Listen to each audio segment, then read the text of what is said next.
Welcome, everyone. You have audio? This is Stockton University's virtual celebration of life.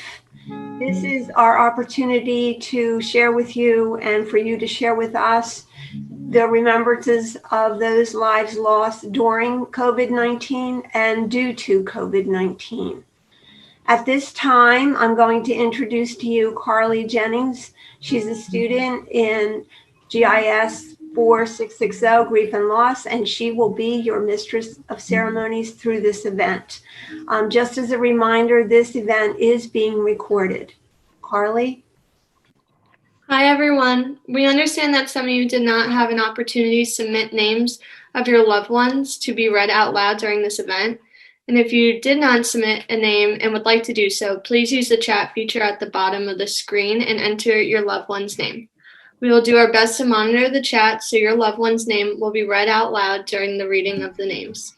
Now I would like to introduce Jess Limbach, who will read Nothing Gold Can Stay by poet Robert Frost. Nature's first green is gold, her hardest hue to hold. Her early leaf's a flower, but only so an hour. Then leaf subsides to leaf, so Eden sank to grief. So dawn goes down today, nothing gold can stay. Now introducing Professor Rabbi Miller from General Studies, who will share a reading and a story. To everything there is a season, and a time to every purpose under heaven. A time to be born, a time to die, a time to plant, and a time to pluck up what is planted. A time to kill and a time to heal, a time to break down and a time to build up. A time to weep and a time to laugh, a time to mourn and a time to dance. A time to cast away stones and a time to gather stones together. A time to embrace and a time to refrain from embracing. A time to seek and a time to lose, a time to keep and a time to cast away. A time to tear and a time to sow, a time to keep silence and a time to speak. A time to love and a time to hate, a time for war and a time for peace. As it states, to everything there is a season and a time to every purpose under heaven. And sometimes we don't understand why people die when they do. It happens. And some of us accept it as the will of God, and others ask the question, why? How could it be this person is so young, so innocent? How could it possibly be? There's a story that comes out of Europe, and it helped a friend of mine explain the death of a young child. And I thought it's one story that might help. The story takes place in a village in Europe. And in this village are people who live in the town, and the town is guided by their rabbi. One Friday afternoon, a woman goes to her rabbi and asks him if the chicken she has is kosher. And the rabbi says, go ask the 9-year-old boy down the street. The woman looks perplexed. She says to the rabbi, how can that be? He can't speak and he can't hear. How is he going to be able to communicate with me? The rabbi insisted. And so she followed his advice, went down the street, knocked on the door, and the 9-year-old boy answered. She held up the chicken and she said, is this chicken kosher or not kosher?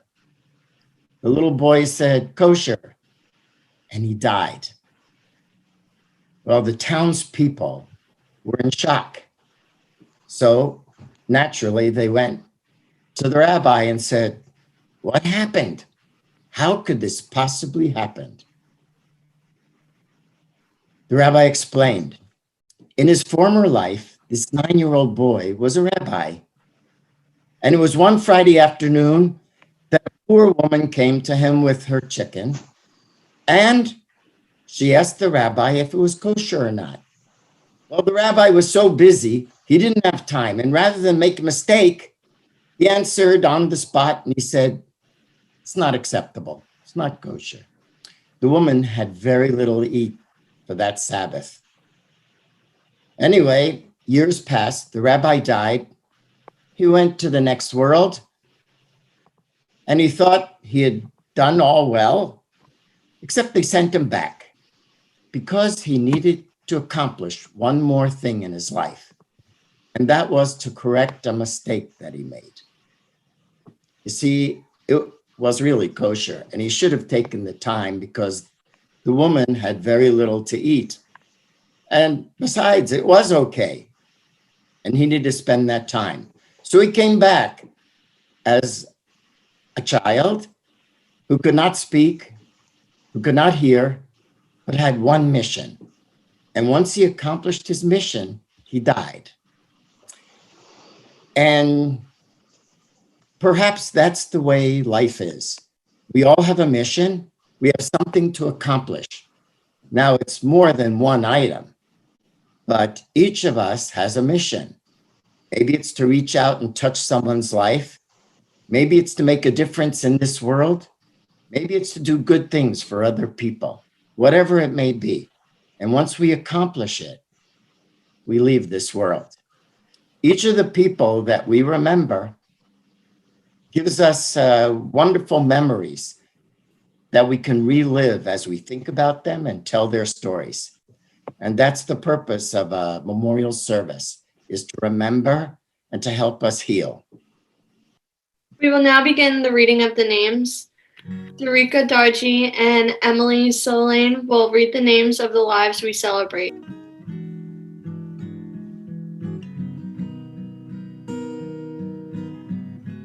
Jeremy Rieswig. He loved his daughter more than anything else in the world.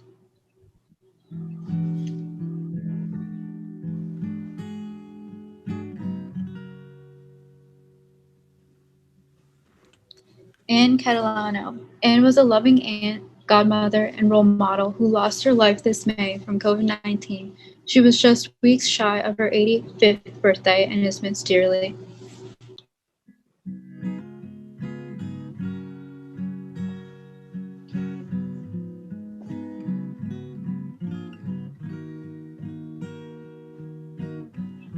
Carmen Serrano.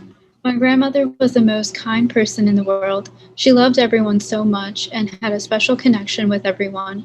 She could light up the whole sky with her laugh. I'll miss her forever.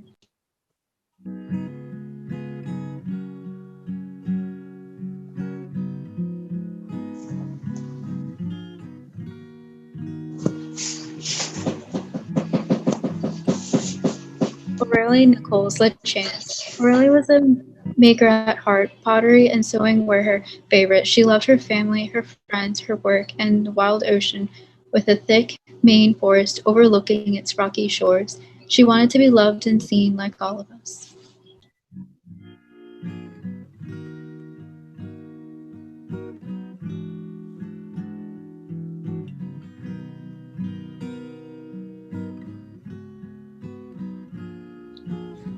Santos Avilas Jr., the funniest, strongest, and most loving person you'd ever meet.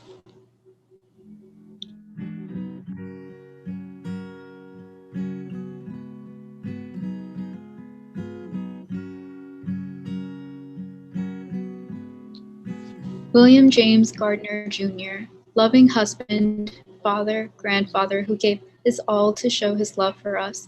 Proud to have served in Vietnam and honored that we were raised by him.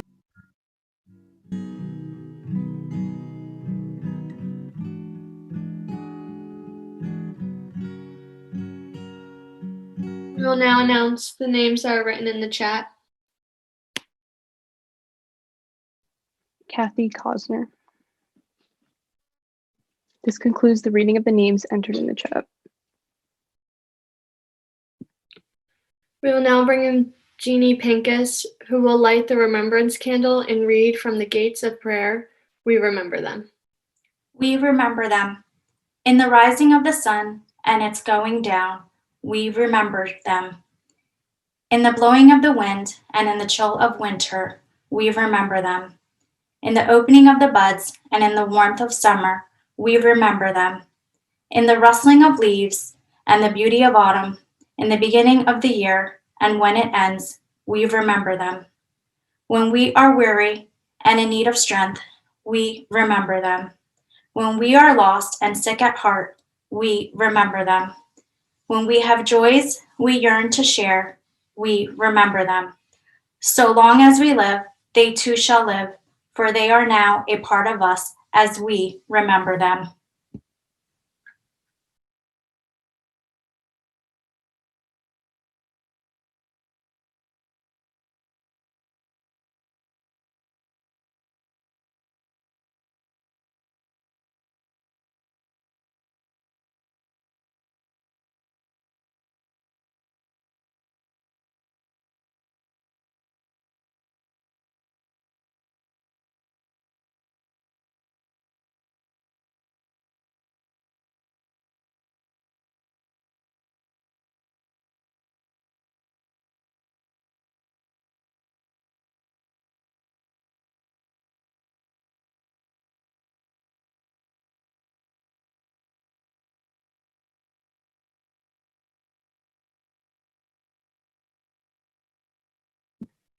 Phoebe Rosica will read Hope is a Thing with Feathers by poet Emily Dickinson.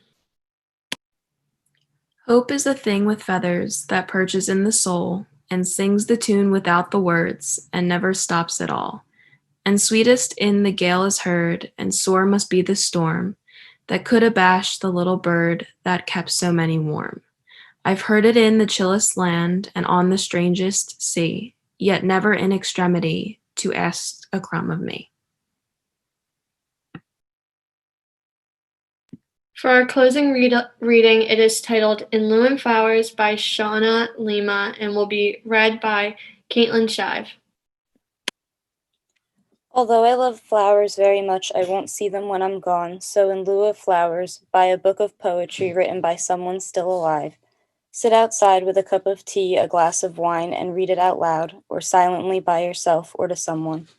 Spend some time with a single flower, a rose maybe, smell it, touch the petals, really look at it. Drink a really nice bottle of wine with someone you love, or champagne, and think of what John Maynard Keynes said. My only regret in life is that I did not drink more champagne. Or what Dom Perignon said when he first tasted this stuff. Come quickly, I am tasting stars. Take out a paint set and lay down some colors. Watch birds, common sparrows are fine, pigeons too, geese are nice, robins. In lieu of flowers, walk in the trees and watch the light fall into it. Eat an apple, a really nice big one. I hope it's crisp. Have a long soak in the bathtub with candles, maybe some rose petals. Sit on the front stoop and watch the clouds. Have a dish of strawberry ice cream in my name, or chocolate. If it's winter, have a cup of hot chocolate outside for me. If it's summer, a big glass of ice water. If it's autumn, collect some leaves and press them in a book you love. I'd like that. Sit and look out the window and write down what you see. Write some other things down. In lieu of flowers, I would wish for you to flower. I would wish for you to blossom, to open, to be beautiful. I would wish for you to align your soul for a time with flowers. On behalf of the students of GIS 4660, Grief and Loss, we'd like to thank you for participating in the celebration of life. Please see the following list of resources should you need additional grief support. This list can also be obtained by Dr. Mary Patton at mary.patton@stockton.edu. Dr. Patton Denmaid will remain in the chat for a few minutes at the end of the session for anyone with questions or needing additional information. We would also like to thank the following individuals for their work and support of the celebration of life. This concludes the celebration of life.